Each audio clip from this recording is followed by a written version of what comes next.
15, love. 30, love. 40, love. You sound like Siri.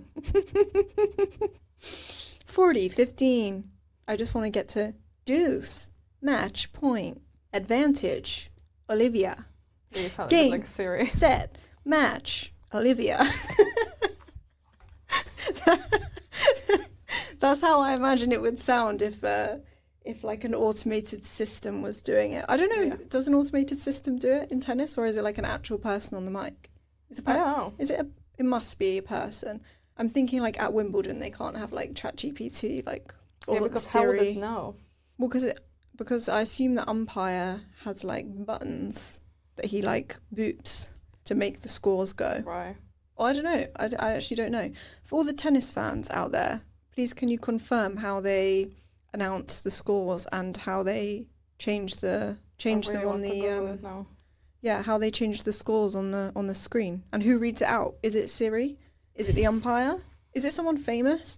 Because in the Formula One, or I don't know if you know, but at different races they'll sometimes have like influential figures will like wave the flag. Right. So I wonder if in tennis like you could have like an influential person like reading the scores. That would be a fun gig.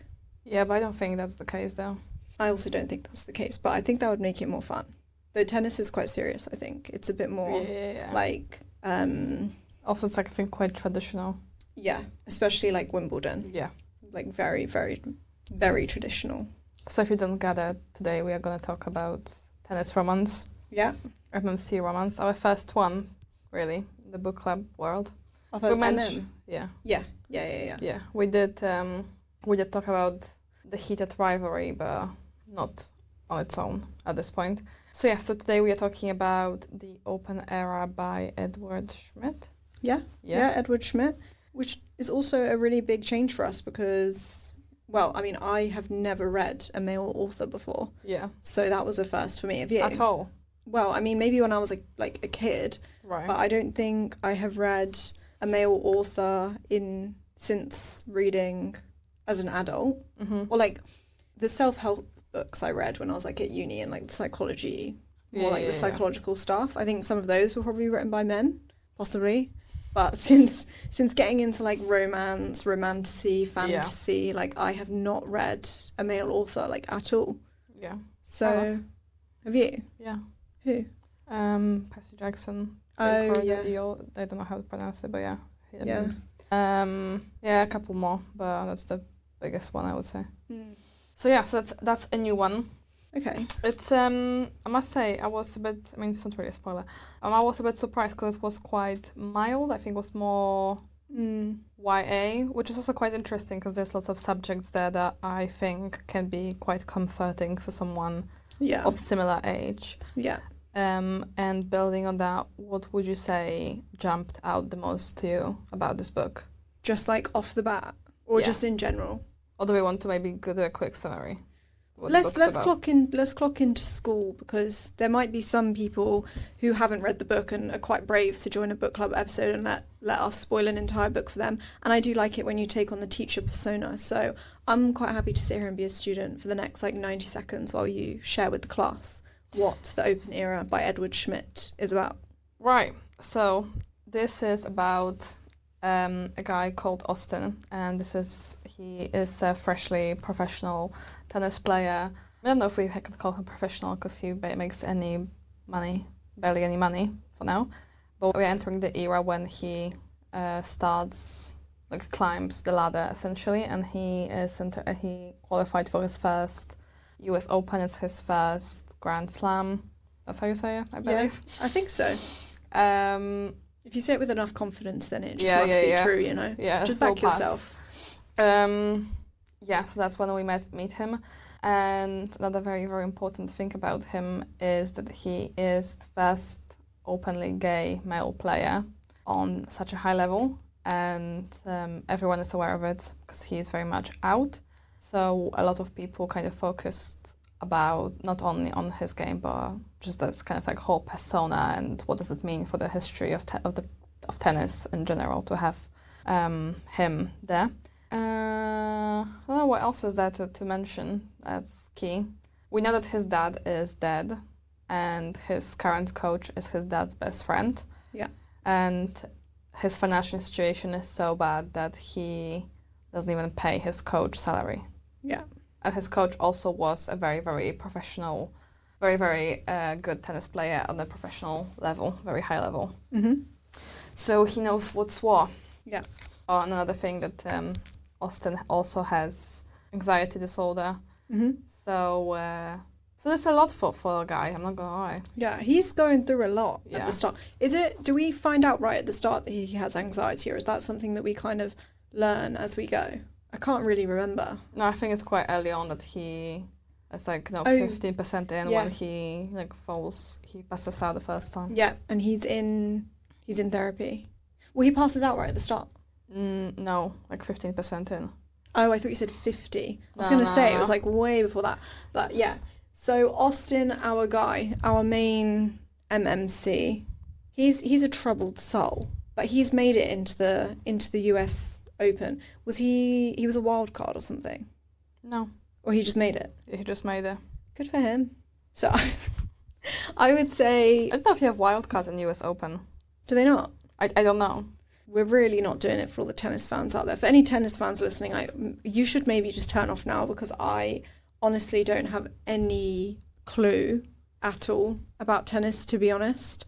Like, I don't really understand, like, the games, sets. Like, I just don't... Well, that's good, because that's one of the questions, so yeah, maybe we can answer it now. But anyway, what was your first impression of the book, the vibe?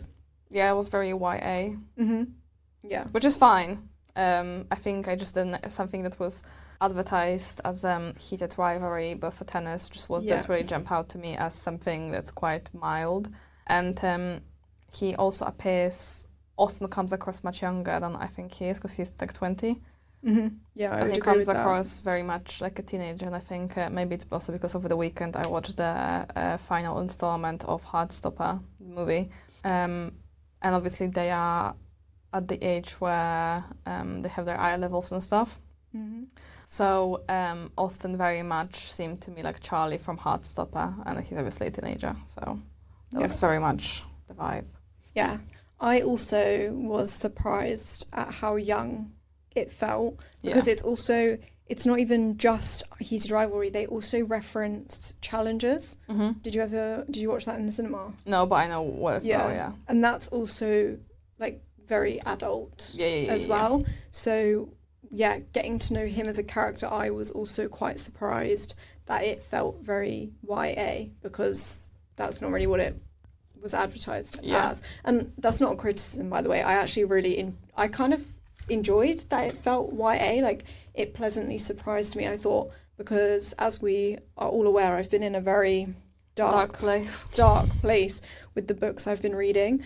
And to be honest, as I've said before, it's kind of made contemporary romance seem a bit like dull to me. Yeah. But where this felt YA, like, it just gave me such a warm, fuzzy feeling that even though it wasn't like high stakes and crazy, I actually just really enjoyed it. And I actually read it in one sitting. Like, one day, I think I smashed it out in like 4 hours after work on a Monday, because I was just like gripped from the get-go, which is crazy, because when you think about it from like a plot perspective, like, there's nothing major that would like hook you in the same way as like a dark romance or a fantasy, like in terms of high stakes and stuff. You think so? But wasn't the sports part working on you though? Because those are high stakes for him on so many levels. And I think it's also not just the case of being good at something, because obviously he struggles with anxiety so much. So you never really know. You kind of are always on edge. You don't know how this is going to go. Yeah, I get what you mean. But I felt I got that more like once the competition got going. I didn't feel as hooked in by the competition at the start. But I also don't know, is that just because like I'm not a tennis fan and like I don't really get it? So when he was like talking about the bits at the start in like the preparation and like the lead up to the tournament, to me didn't feel that like exciting. But then once the tournament got going, I was like really, really into it. Yeah. So I think, I don't know.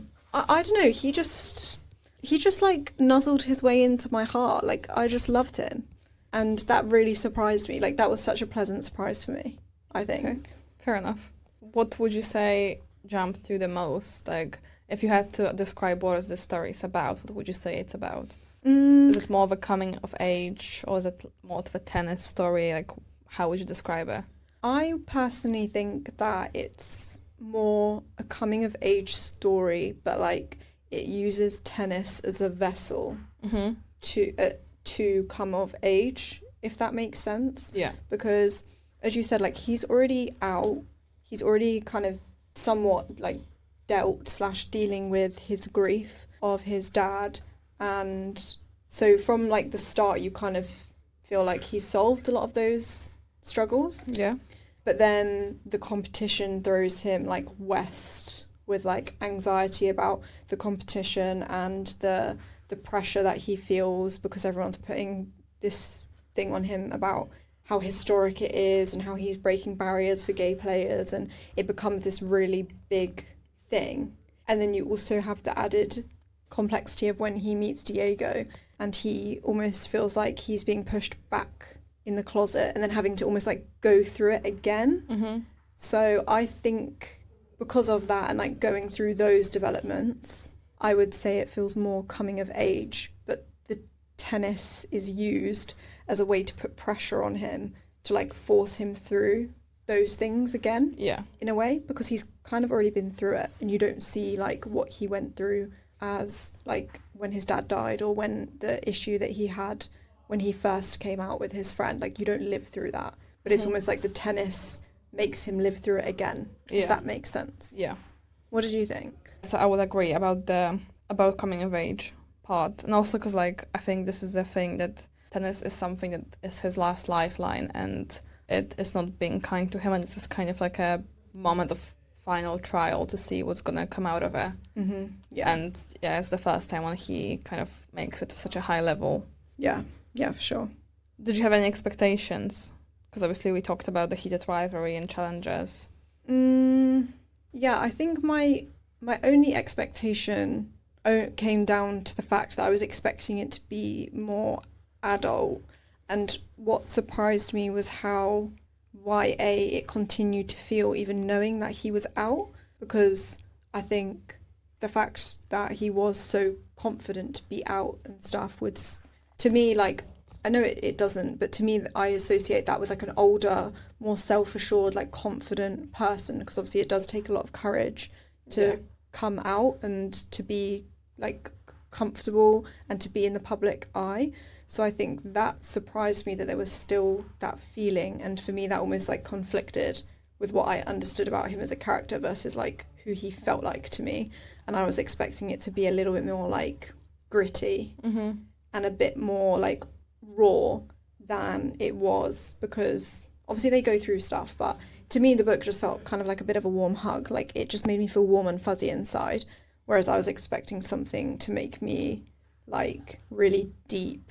Yeah. What was going on, like obviously heated rivalry really makes you deep, the weight of coming out in sports scenarios and like how tough that is, and it is like quite thought-provoking, I think, heated rivalry, whereas this just felt a little bit like fluffy around the edges for how deep, because like the things were that Austen was going through. Yeah, because apart from some of those comments, there was not really much. I guess with heated rivalry, it's just different as well because it's team sport, and it also has like this very toxic culture, male dominated, where here like he didn't really have lots of backlash from anyone around him. Yeah, as like apart from some hate comments, but yeah. Let's move on to Diego. How did you receive his character? When we first met him, I obviously knew he was going to become the love interest, but I was just a bit like confused by him, to be honest. He surprised me in a lot of ways, but what was interesting is when you first meet him, he's kind of portrayed as like this very like confident, masculine, like arrogant tennis player, like kind of not accessible. Yeah, like cock of the walk type man. But then like he shows up to Austen's room, and I was like, this just doesn't seem like the same character to me anymore.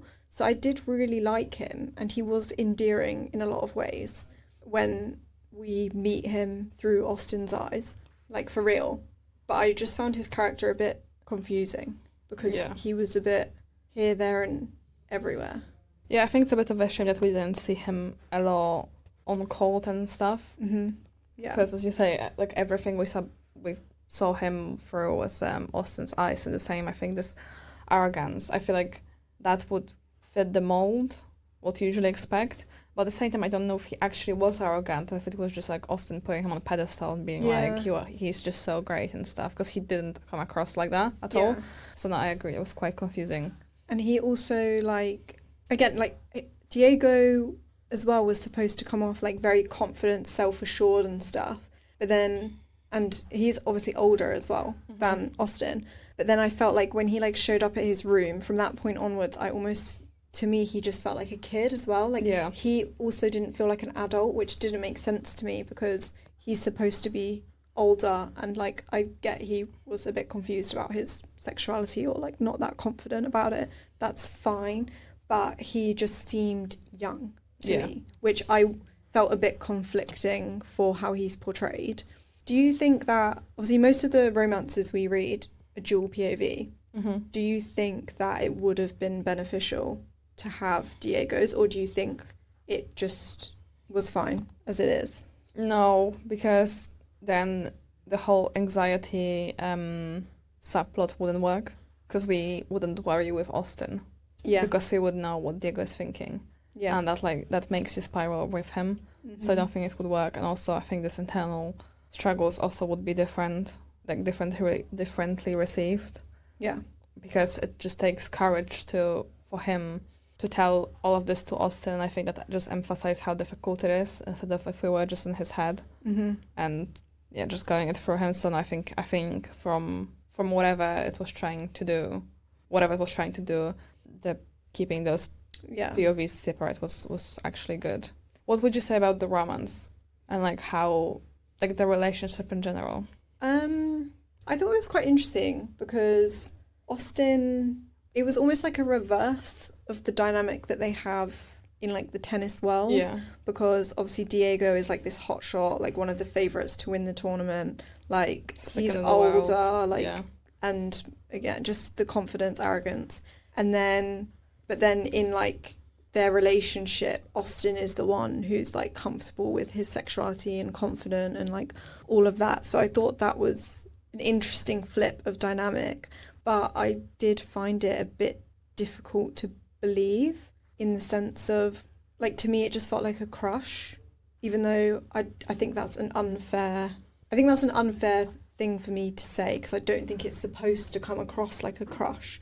But from both sides, I felt like it just felt like a little bit of like a teehee crush between them, rather than something that was like deep, which is a shame, because I think that also made Austin's like spiraling. It made him feel even younger. Because it was like, this relationship doesn't feel that deep, but you're spiraling like crazy. But you're supposed to be a grown adult who's like completely comfortable with like your sexuality. Like, why is this sending you that much at this point? You know what I mean? Like, it felt like they hadn't really touched the surface for him to be spiraling that way, in my opinion, which is a shame, because I feel like that was not the intention at all. But I think it just really honed in on the YA thing for me, which made it less believable, because it just felt a bit childlike. Yeah. And also I think that we could have explored forced proximity so well and built so much tension, and it just didn't work like that. Because even when Diego comes to Austin's room after Austin passes out, and Diego runs to him, and he's like, "Oh, let's play Mario Kart." It just was too quick for me. Yeah. Like, let them be buddies first. Yeah. A little bit. Yeah, I wanted a little bit more like tension. Yeah, exactly. And maybe a little bit more like angst from Austin's side, because he's not really, but he would have been well within his right to be pissed off, like, and angry at Diego, because he felt like he was kind of being led on, and like realistically Diego knows he's gay because he's out. Yeah. So if, like, for me, Austin should have been way more annoyed, because like stop like fucking with me, like, because you know that I'm gay, you keep showing up at my room, like, you're obviously sending me mixed signals, like, what do you actually want? Do you know what I mean? Yeah. I would have loved to see him get a bit more angsty, and then I feel like that would have built into more like tension between them, because then Diego would have been like, oh shit, like what am I actually doing? And then there would have been a bit more push and pull. And I would have loved to see Austin like take charge in a bit more of a, aggressive is not the word that I want to say, but in a bit more of like a confident way. Yeah. And I think that would have made it a lot more tense.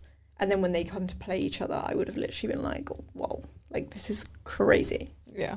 One thing as well, this is this kind of, it's not about their relationship, but something that really confused me was when they go to like ride those little go-karts and they meet up at 8 and then they say, oh, there is a birthday party there and those are 12-year-olds. And I'm just a bit like, I'm not saying that 12-year-olds have to be in bed by like 7 or anything, but if they meet at 8, those kids have been there for like a while probably, and they're going to be there for a while.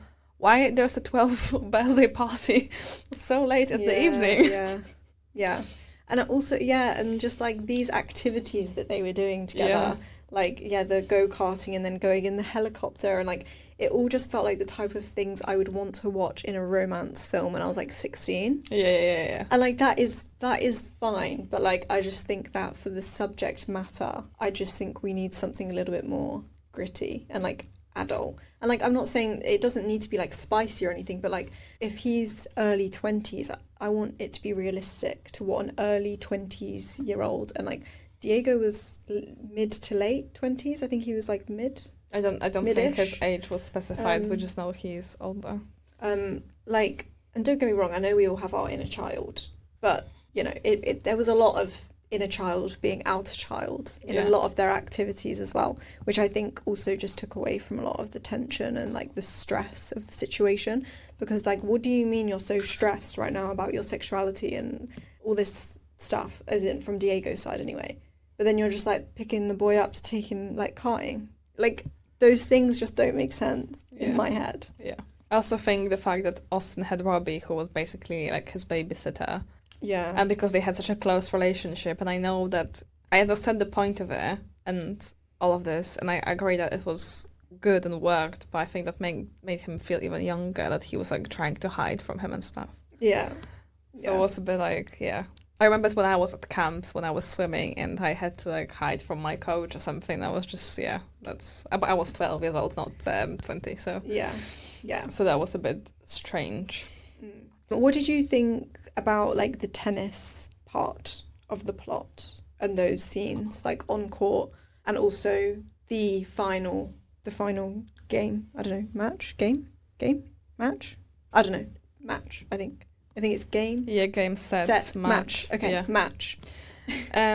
What did you think about final those? Between them or final? No, just like all of the because I mean the book predominantly moves like in and out of each match. Yeah.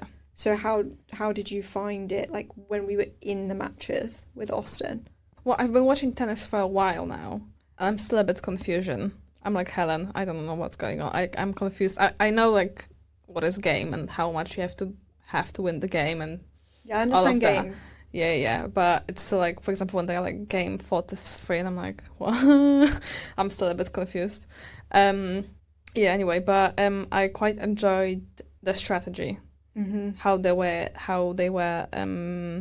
trying to figure out how to play someone. Yeah, and all of that. For example, when he was playing with Davidson or something like that. It was the match before he was playing with Diego. Yes, the one where he walked off. Yeah, to the bathroom and stuff. Yeah. I think that was also quite nice because like it really gave you. It wasn't just like plain cliche old things. I think that actually gave us some extra insight how strategic tennis is. And it's not just because like obviously if you don't play it, you don't know. Yeah. So that was quite fun how they got into each other's heads and stuff. That's quite interesting. Tennis-wise, I really enjoyed that. What about you? I also really liked the tennis part. I was Confusion as well. I was also very glad that one of the characters was Confusion because that made me feel a lot better, and I think it made it a lot more accessible as like a sports romance to have a character in there that like doesn't really know what's going on. That made me feel a lot better. But I loved like the strategy and the tension within the games. I also think that was a really good way to like show how his anxiety like unfolds because the way it's been written, like I felt tense like during just like reading those scenes and like being in his head was like stressing me out. So I thought that was really well done to show how he like spirals with his anxiety. And yeah, I really enjoyed all the like the mental strategy of it all. And I also loved that it shows, because again, I'm not really a huge tennis fan. Like I watch Wimbledon when it's on, but it's also interesting because it shows how these like underdogs can really like come up through these tournaments, and that gave me a lot of buy-in for Austin's character as well, compared to like other sports where I feel like the underdog, you like never really believe in the underdog in a certain other sports as the same way that I think you can in tennis, from my very, very limited understanding anyway. Yeah, I think it's also quite fun that you don't have a set amount of time that the match has to finish in. Yeah. Because you don't have this counting down, and every game is different, so you can't just kind of bid your time basically and try to win, or like with football, for example. Yeah. When all those men just roll on the ground and stuff. But like you have to be clocked in, and everything can change so quickly. Yeah. So yeah, I think that also was very good for the character and for the plot itself.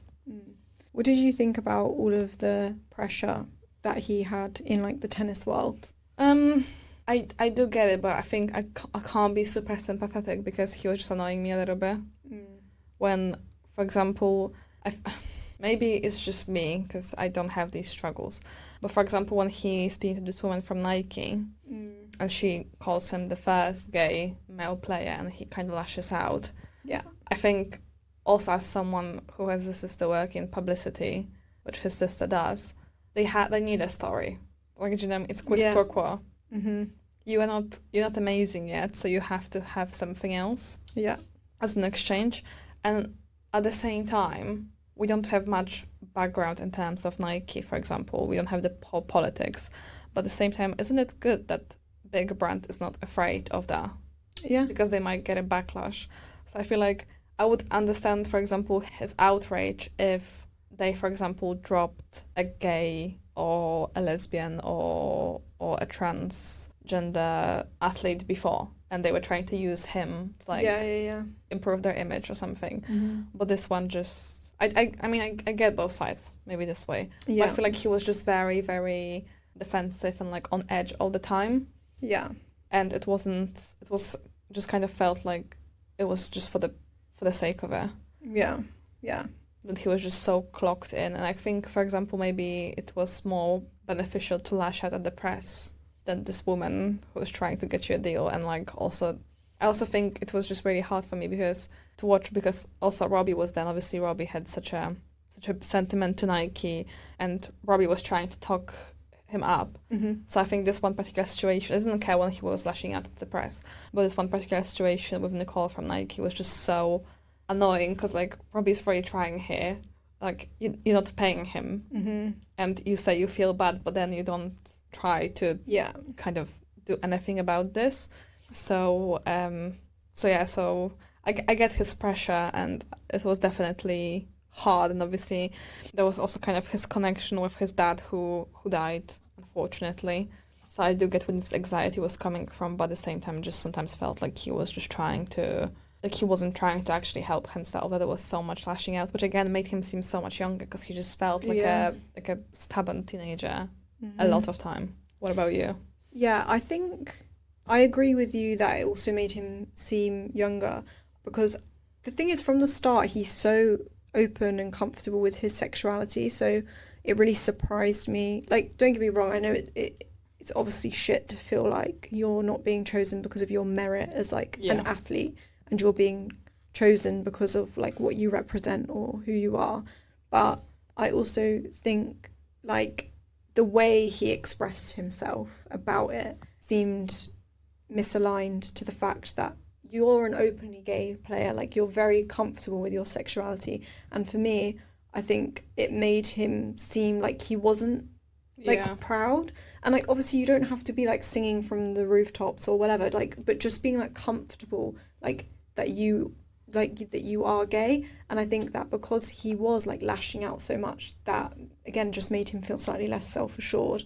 But I do think it was really good that was mentioned, because I mean obviously it happens. Yeah. And I thought it was really good that Diego spoke about it with him, because he was like, look, at the end of the day, like everyone is the first something of something, and like, but you just have to like move on, because anyone could be the first of some representation that they have. Yeah.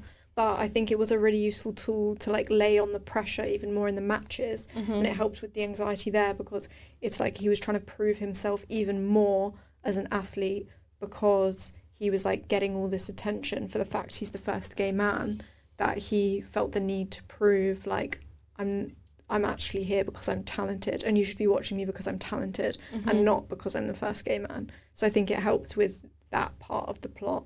But I do agree with you that the way he expressed himself was a little bit like, yeah, like the lashing out was just not quite right for what I would expect. Like what my expectations were. Yeah. I think like his feelings are valid. Yeah, 100%. But yeah, the way he expresses those feelings to the people around him was not quite there for me. Yeah. I thought. No, I agree. I had the point about I think it's kind of also about him being first openly gay male player. It's kind of feeds into as well this whole being a symbol, like when we talked about the rebellion, for example, and stuff. That you kind of you don't choose it, but it happened. Yeah. And I think you can just do so much good with it. Yeah. Yeah. So yeah, I don't know. Obviously, he didn't ask for it. Oh, it's hard, isn't it? Because Yeah. I can't talk about, because I'm not. Yeah. I'm an average civilian. Yeah. I'm not an athlete or a first of anything really. So I can't, and like I'm not in the public eye, so I can't really talk about that. But yeah, I mean, obviously like we don't feel it to like the degree he feels it, because he's on such a big stage. But everyone has whether it's like warranted or not, like everyone has felt the pressure of walking into the room and feeling like, okay, maybe you're not the first, but you're like the odd one out for some reason, and you like don't fit the mold. That okay, maybe it's in your own head as well. Part of it is like you walk into a room and you don't think that you fit the mold of what's expected of you. But like it's basically just what he has is just an extreme form of imposter syndrome, which I think everyone really can relate to. Like everyone has walked into a room. Well, I don't know. I would say a lot of people probably have. Maybe not everyone, but like a lot of people feel imposter syndrome every day. He just is feeling it on like an extreme level.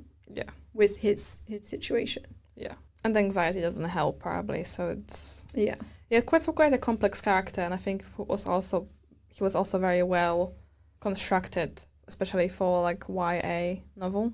Yeah. But I think he has a lot of layers, and there's just so many things that people can relate to, and he can just be a symbol and some sort of inspiration to so many people, because either for gay people, either for people with anxiety, just for athletes, like I think everyone can sort of find piece of him that they can kind of relate to, which I think is really nice. Even though I must say he wasn't like me a little bit. Yeah, no, I agree. But I also think it was really good because it showed like the raw emotion and like pressure of being these athletes. And I think it was really good that it showed that it's not glamorous as well. Yeah. Because I mean, obviously we see these like real elite athletes who are obviously like raking it in. They've got huge sponsors. Like for us the civilians, we think they're living it up.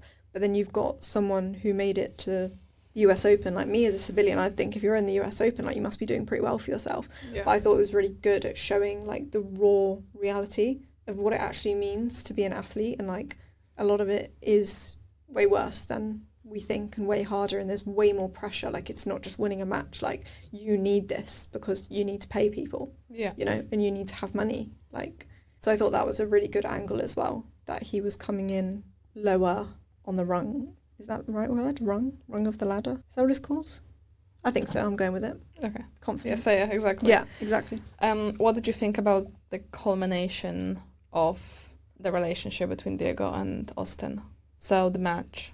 I really enjoyed the match. I thought it was so good. Like I was hooked. Honestly, I didn't want to, I mean, I didn't put the book down, but I really didn't want to. I was honestly like lapping it up so much. Like, Yeah. I don't think my eyeballs have like moved that fast. I was so on edge, and I was like, how is this gonna go?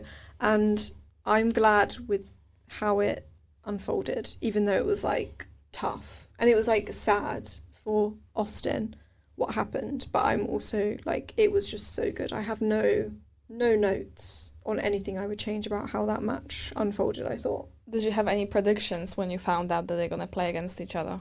Well, I was expecting that Austin could win. Mm-hmm. But I was really hoping that wouldn't be the case, because I just think I don't like happy endings where it's so predictable and like someone has to give something up. Yeah, and like I just thought, and especially because it felt very YA, I was like, oh, like he's gonna come in, he's gonna win, he's gonna beat Diego, like, and it just would have been a bit, I don't know, rose tinted glasses. Yeah. And so I was very happy that he didn't win, and like everything eventually came crashing down, because realistically what he was doing wasn't sustainable for like so many different reasons, and it needed to come crashing down for him to like put the pieces back together in like a healthy way. Mm-hmm. Because obviously he was dealing with like grief, anxiety, the stuff with Diego as well, and he'd put together all these pieces into a tower that was basically just like constructed with like no glue. Yeah.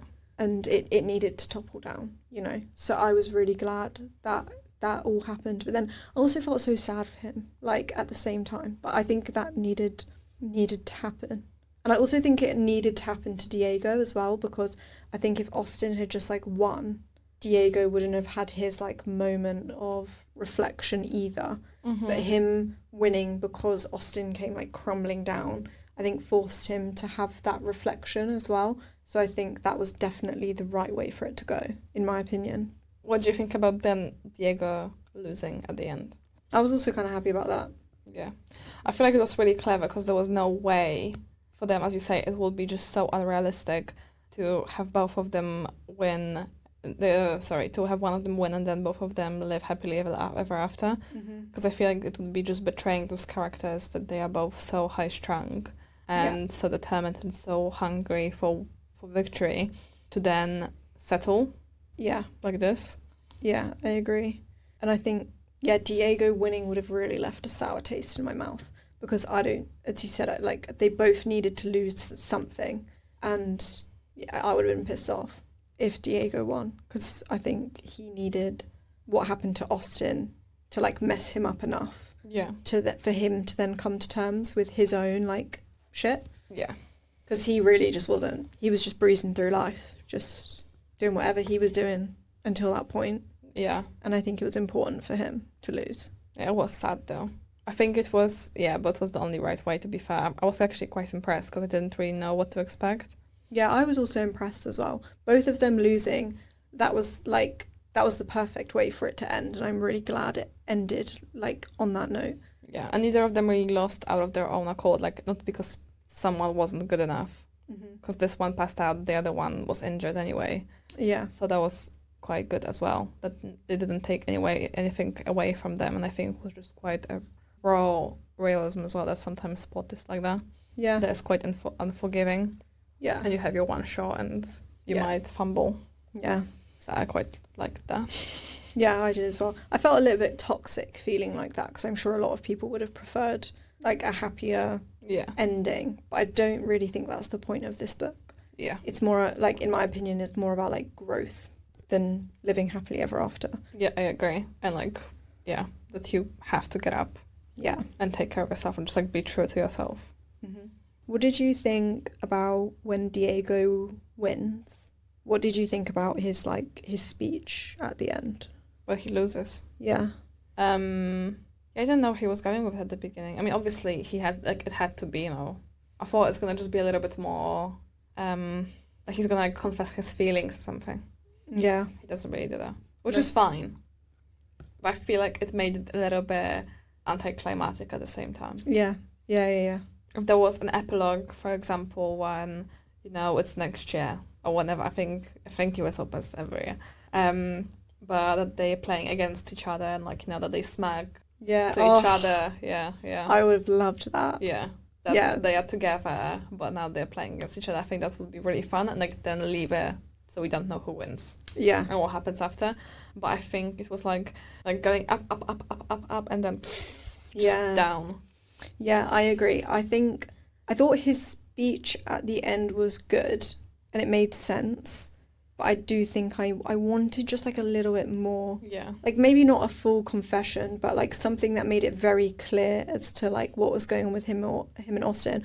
Or even keep the speech as it was, but maybe like, as you said, an epilogue, maybe them going to the next competition, or when, I don't know, press conference afterwards, something like that, where he can open up a little bit more than in his like loser speech.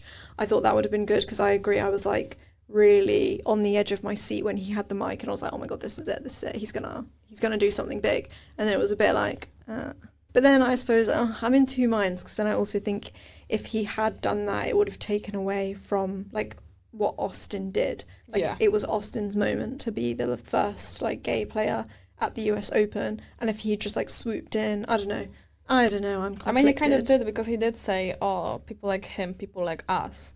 Yeah. So he kind of did, but at the same time, I think this is what I mean. I think the epilogue would be like a perfect sweet spot, because equally if he confessed his feelings, that also would be a cliche, especially because they met 10 days ago, and like it wasn't a happy, like smooth ride either. Yeah. There was lots of back and forth, and like neither of them really know. And obviously, like, you're on this high, so many emotions, so you don't think straight either. So I think that could backfire. But if we had some sort of epilogue, or not just people like us, next page, 3 lines, another book. Yeah. That was a bit. Yeah. Oh, I wish we had an epilogue of them arriving together at the next Grand Slam. Yeah. Like, imagine them arriving to the event, first press conference. They're in the room together, because obviously they've put them in the room together because Austin lost him. Like, that would be, perfect drama. Yeah. And then they're like, we're actually together. Like, cameras flying. Like, oh, it would be so good. Let me see when it came out. So maybe we will I think see. it's quite new. I think it's quite a new release. I could be wrong, because I'm sure it's his first book. That he's a debut. That's his debut. It was the 2nd of June, but surely it's been after that. No, 2nd of June 2026. Wow, we really read that hot off the press. Yeah. Wasn't even on purpose. That was good. So maybe there is something else, because it's only one book. Interesting. All right, because I do have an answer for everyone who was holding their breath. Yes, the author has mentioned that another book is on the way, stating you will see a new book from me next year around this time. It is another epic queer summer adventure. However, his debut tennis romance, The Open Era, is structured as a standalone story rather than a part of a confirmed multi-book series. Okay. But maybe it will be interconnected standalone. Yeah. Maybe or like it's the same universe. Yeah. Maybe we will see them. The new couple might go to a tennis match, or see them on the TV. I don't know. Let's hope. But anywho, let's talk. Obviously, we talked about kind of how it's how the book's been like marketed, T2 rivalry challenges, blah blah blah blah. So it'd be rude not to discuss tropes, because the people love tropes. Whether that's right or wrong, there's a lot of discourse, but nonetheless, everyone fucking loves a trope. So let's go through all of the ones that exist in this and discuss what we think. How do you think it holds up as a rivals to lovers? Like, if that was on the book, how does it tick that box for you? Badly. Yeah. I think, yes and no, because to be fair, I think the rivalry comes more from everyone around them than themselves, because there's obviously this whole thing with the coaches. Yes. Emiliano, Diego's coach, he's a bit of a pest. But yeah, I think, and they are rivals, but only in the sense of playing against each other. There is nothing beyond that, and I think, so technically it's not wrong, but as a trope, what would you expect? I think it requires something deeper, because they never actually have either any bad interaction. They either have some lovely moments or no moments at all. They just know each other. And Austin is also too low in the ranking to matter and be some sort of threat, or like people to be egging them against each other. It's not an Ilya Shane situation. Yeah, I agree. I fully agree with everything you've just said. Yeah. No notes. Sports romance. Well, Yeah, I'd say That's 10 out of 10. See, I don't think I'd go 10 out of 10 because kind of what we were saying at the start, to me, I would say like the dominant thing is that it's a coming of age story. Gotcha. Like if you're coming for, I'm just thinking about some of the other sports romance we've read, like Windy City series. If you're coming for like a caught up. No, come on now. The Windy City series was much less sporty than this. Yeah, but what I'm saying is like, I would say the dominant thing about this isn't sports. Right. It's like all the other stuff. Okay, we can agree to disagree. But yeah, that's fine. I think sports and was very well described there. Yeah, like obviously it is a sports romance, but I just don't think it's like a 10 out of 10 sports romance. Okay. It's not as much in the sport. Okay. And then we've got, I mean, like an LGBTQ romance. I mean, obviously it ticks that box. Yeah. Secret relationship. No, there wasn't much tension. Yeah, I'd agree. I also think because nothing really happened with them actually romantic until the very, very end. Yeah, and I don't know about you, but the spicy scene, really, I was just like, whoa. Like, I just felt like it was just like chucked in there for like being chucked in their sake. And don't get me wrong, like, I like books that have spice in, but like they need to be put in well, you know? Like, you can't just chuck it in. And I think because it felt so YA, and then all of a sudden I was like, wait, what? Like, I don't really understand how we went from karting with kids to this. Like, I needed a bit more build-up for that. So, yeah, I think, not for me. I don't really think there was much secretiveness going on. No, and also because they were never really around each other. No. And other people, and there was not like this, I want to touch him, like, because it wasn't romance at the time when they were around other people. Yes. Because Austen didn't know what they were, what he wants from him, and things like that. So that wasn't just doing it for me, to be honest. Yeah, I'd agree with you on that. Forced proximity. I mean, yeah, they were. I mean, yes and no, because at the same time, but they didn't even stay in the same hotel. I was about to say David. Diego forced the proximity. Yeah. They were not in forced proximity, like, whatsoever. The only time they're in forced proximity is playing their game, but arguably that's not that close because you're on other sides of the net. Yeah. The only time is when they, like, have to squeeze past each other to swap sides. Also, can I just say, I loved how petty Austen was was it in their match? And it's like, obviously it's common courtesy, like, that you let the other person go first, but he just, like, barged through. And I was like, slay, because, like, you know, it's nice to see Austen be a bit more of, like, a dickhead, but, like, in a good way. Public figure / private identity conflicts. No. Yeah, I don't think so either. But I think it's also because Austen is just not very well versed. He's not high up enough for long enough to have any sort of persona. Yeah. He just enters it and he comes across so young. He has this, well, I won't say fits, but he's not very well media trained. And also, he doesn't have really anything to lose. Yeah. From, like, an image point of view, because he doesn't have any sponsors, which is good and bad at the same time. Yeah. But I think more from, like, if we were seeing Diego's POV, I think we possibly would have got more of, like, a public figure, private identity, because he very much did have a reputation. Mm-hmm. But I mean, again, we didn't really actually know anything about what was going on in his head the whole time, so who knows. I mean, I don't really think this is a thing, but sure. Actually, I suppose it is maybe in, like, fantasy more so, the whole, like, only one person can succeed, or, you know. Yeah. So, like, you know, like, obviously Hunger Games, like, only one person can survive, like, all of that. How do you think that it ticks that box? Like, only one person can win? Well, it doesn't, because they both lose. Yeah, but I mean, like, when they're playing against each other. Yeah, I mean, it was good, but I don't think it really feeds much into the trope. Like, I don't think you can judge the trope based on that. Yeah. There was a lot of tension, but... Yeah. I think if maybe they were the final, then obviously, because actually only one of them could win, but they were too early in the competition where, like, even one of them winning, like, they've not actually won. They've just won against that person. Cool. No, exactly. And then the final one, slow burn. Yeah, no, I don't think it was slow burn either. Yeah, I don't. It was 10 days, come on, guys. Like, it's not slow.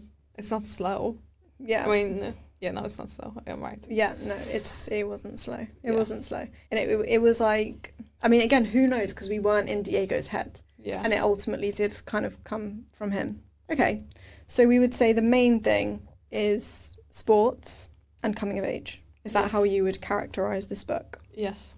Okay.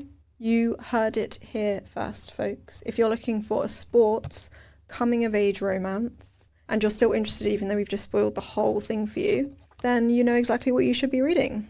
Yes. So what's your final ranking? God, what was my final ranking?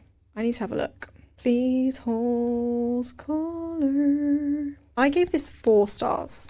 Okay. I know we've been a little bit critical, but I mean, like, we have to be. It's a book club. We have to be literary critiques over in this side of the internet, but that by no means that I did not enjoy it. So I gave it 4 stars because, first and foremost, I read this in one sitting. Like, I did not put it down. I think 4 hours. I was in bed. I stayed up late, like, because I started it after the working day. Yeah. And I stayed up all night to finish it because I was just hooked. And it really surprised me because I had just, like, no expectations. Like, I'd never heard of the author. I didn't even really look at, like, the story much before we went in, to be honest. So I was just so impressed by how I was so hooked by something that if I was looking at it from the outside compared to what I normally like, that's just not what I would gravitate towards. So I think it's a testament to how good it actually is that it really hooked me, and that's just not my style at all. So... Well, that's a good thing about book club, that we read things that we wouldn't necessarily pick. Yeah, and also I put that, like, overall, the plot isn't, like, hugely groundbreaking. There aren't crazy things happening. But what the author, like, does do, like, I left that story, like, my heart just felt so full. Like, and I felt very fulfilled by that story. And, like, even though it didn't end in the stereotypical happily ever after, like, I felt... like really satisfied when I closed that book. Yeah. Other than obviously what we've talked about with an epilogue would have been nice, but realistically, like, that story was complete and there's nothing. I don't really have anything that I would change. Yeah. Because I just feel like it was very complete and just a very pleasant surprise. It only loses a star just because I think some bits that we've talked about today with, like, the characters were just a little bit annoying, and, like, some of the YA themes in something that, to me, I just don't think that does enough justice, possibly, to, like, what these characters are going through. But that's more of a me thing, like, to be fair. But yeah, 4 stars. Really, very, very impressed by this. What was yours? I would give it 3 because it was okay. It was nice. It wasn't groundbreaking for me, and yeah, I don't really know what else to say. I think I said everything I wanted to say, but yeah, it was good, but it wasn't wow for me. Yeah.